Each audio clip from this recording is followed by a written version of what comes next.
मैं सोच भी बदलता हूँ, नजरिया भी बदलता हूँ। मिली ना मंजिल मुझे तो मैं पाने का जरिया भी बदलता हूँ। बदलता नहीं अगर कुछ तो मैं लक्ष्य नहीं बदलता हूँ, उसे पाने का पक्ष नहीं बदलता हूँ। ये पंक्तियां है शब्दों की जादूगरनी सरोजनी नायडू की।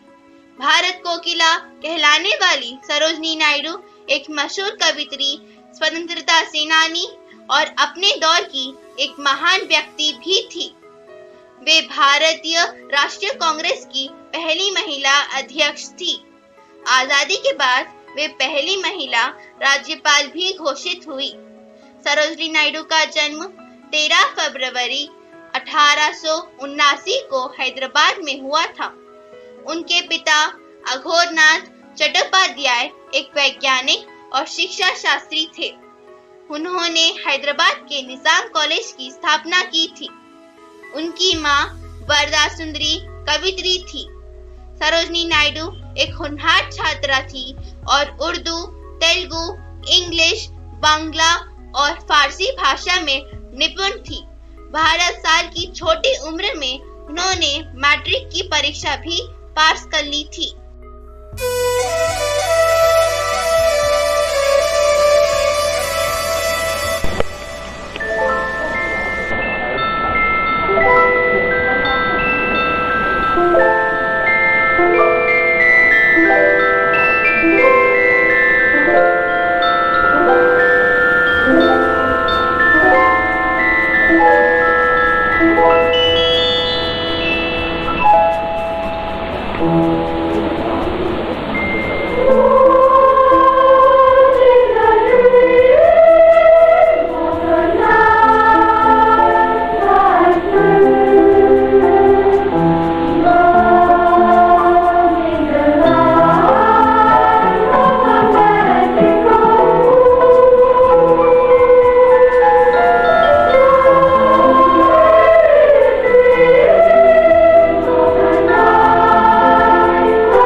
के पिता चाहते थे कि उनके पुत्री एक वैज्ञानिक बने, लेकिन ऐसा ना हो सका क्योंकि सरोजिनी नायडू की रुचि कविता लिखने में थी।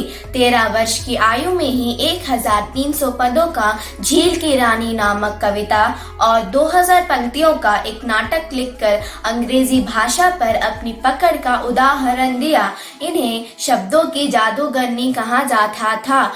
लेडी ऑफ द लेक इनकी प्रसिद्ध कविता है। Golden threshold, bird of times और ब्रोकन विंग नामक 3 कविता संग्रह उन्हें एक सुप्रसिद्ध कवयित्री बना दिया। हैदराबाद के निजाम नवाब इनकी कविता से बड़े प्रभावित होकर इन्हें विदेश में पढ़ने के लिए स्कॉलरशिप देने के लिए राजी हो गए। साथियों, यहाँ से हजारों मील दूर एक प्राचीन देश भारतवर्ष से इस युवा राष्ट्र अमेरिका में भारत की प्रतिनिधि की भूमिका में आपके सामने प्रस्तुत हूँ। आप शायद आश्चर्य में पड़ गए होंगे कि कैसे एक राष्ट्र जिसके बारे में आपको हमेशा यही बताया गया है कि हम कितने रूढ़िवादी हैं, वह राष्ट्र एक महिला को देश की प्रतिनिधि के रूप में भला कैसे चुन सकता है।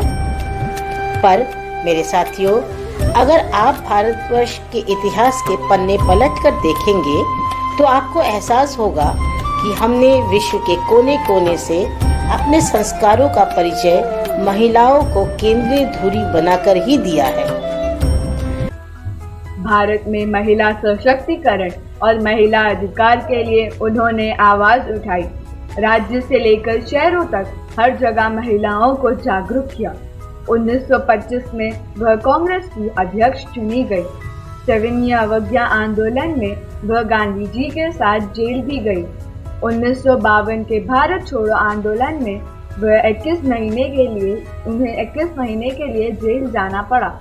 संकटों से ना घबराते हुए एक वीर वीरांगना की तरह वे गांव-गांव घूमकर लोगों में देश प्रेम की भावना जगाती रहीं। भारत में उनका जन्मदिन राष्ट्रीय महिला दिवस के रूप में मनाया जाता है। उनकी मृत्यु 2 मार्च 1949 में 70 वर्ष की आयु में इलाहाबाद, उत्तर प्रदेश में हुई।